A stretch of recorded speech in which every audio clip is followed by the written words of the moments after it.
接头等来咱国内，6月份有真侪学校拢咧办毕业典礼。不过，即马云林有一间私立中学传出涉嫌讲欺负的学生，有人会当做毕业班的代表，也阁有人摕到校长奖。这受害学生的家长就指控讲，这款的安排袂输对因来讲是二次的伤害。因那学校这边是回应讲，霸凌的事件已经处理啊，涉案的学生嘛确实有改进。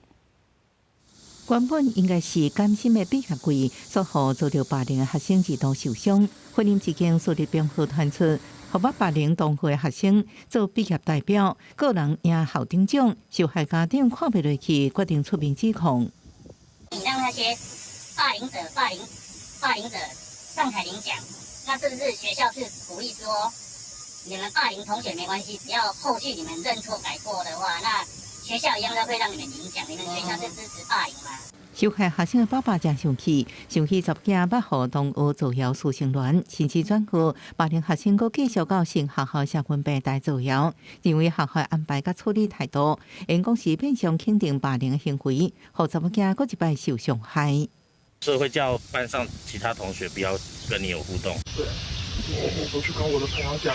对，然后我的朋友他可能就会害怕下一个变成他了，所以他就不会再跟我比较好。